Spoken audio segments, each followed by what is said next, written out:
മത്തങ്ങയൊക്കെ പോയി, എല്ലാം ഉണങ്ങിപ്പോയി. ടെറസിൻ്റെ മുകളിൽ മത്തങ്ങ വന്നാൽ ഇങ്ങനെ ഒരു കാര്യമുണ്ട്, മൊത്തം ഉണങ്ങിപ്പോവും എല്ലാം.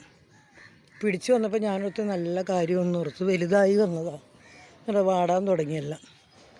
എല്ലായിടും പിടിച്ചിട്ടുണ്ട് ഓരോന്ന്, പക്ഷെ എല്ലാം പോയി. ഇതുണ്ട് താഴ്ത്ത് വീണ് കിടക്കുന്നു, എല്ലാം പോയി. നന്നായിട്ട് വന്നതാണ്, വന്നപ്പോൾ ഓർത്ത് ഇനി കിട്ടുമായിരിക്കുമെന്ന്, പക്ഷെ എല്ലാം പോയിക്കൊണ്ടിരിക്കുക. ഇവിടെയൊക്കെ ഉണ്ട്, ഇതുണ്ട് മത്തേനെ പറിച്ചെടുക്കുകയാണ്. മത്തേന ഇതുണ്ടോ, കത്രയൊക്കെ കണ്ടിക്കാൻ പോണേണ്, കണ്ടിച്ചെടുക്കാൻ പോണേ. ഒക്കെ ചീത്തയായി കിടക്കുകയാണ്, പക്ഷെ എന്നാലും വഴുതനങ്ങ ഓരോന്ന് ഉണ്ടായി വരുന്നുണ്ട്. ഇതുണ്ട് വലിയ വഴുതനങ്ങ അവിടെ ഉണ്ടാകാറുണ്ട്, മത്തങ്ങയൊക്കെ അവിടെ ഉണ്ടാകാറുണ്ട്. വഴുതന പോയി, മൊത്തം പോയി. രണ്ടാമത് മുറിക്കാൻ പോണേ ഒരെണ്ണത്തിന്.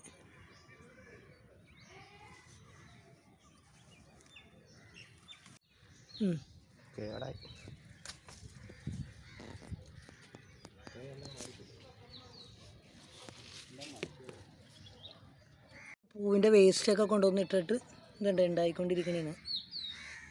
ടെറസിൻ്റെ മുകളിൽ വെറുതെ ഒരു ചാക്കിൻ്റെ സൈഡിൽ കൂടി വന്നേക്കണത്. പങ്കച്ച് മത്തങ്ങകളാണെല്ലാം. ഇതുണ്ട് എത്ര മത്തങ്ങ ആകേണ്ടതാണെന്ന് അറിയാമോ? അതിപ്പോൾ പറിച്ചെടുത്തതാണത്. ഇതുണ്ട് എത്ര എണ്ണം, 1 2 3 4 5 എണ്ണം ഉണ്ട്. പിന്നെ വഴുതനങ്ങ പിന്നെ ലാസ്റ്റ് തീർന്നതിൻ്റെ പിറക്കിയെടുത്തതാണ്, ഞങ്ങൾ മുറിച്ചെടുത്തതാണ്. ഇതൊക്കെ പുതിയതായിട്ട് ഇപ്പോൾ ഉണ്ടാകാൻ തുടങ്ങിയതാണ്. ഇതിനെക്കാട്ടും വലുതൊക്കെയാണ് വീണ് പോയത്. ഏതായാലും നമ്മുടെ ഇവിടെ പിടിക്കൊന്നുമില്ല ഈ സാധനം. വലിയൊരു മത്തങ്ങ ഇരിക്കണുണ്ട്. ഇത് രാവിലെ മാർക്കറ്റിൽ പോയപ്പോൾ കൊണ്ടുവന്നതാണ്, വലിയ മത്തങ്ങ. പൊക്കാൻ പറ്റില്ല, വലിയ മത്തങ്ങയാണത്. ഉപ്പിലിട്ട് വെക്കാൻ വേണ്ടി, ഇട്ട് വെച്ചിട്ടുണ്ടെങ്കിൽ ചമ്മന്തിയൊക്കെ ഉണ്ടാക്കാൻ നല്ലതാണല്ലോ. എന്നും രാവിലെ അവർക്ക് ചോറ് കൊണ്ടുപോകാൻ നേരത്ത്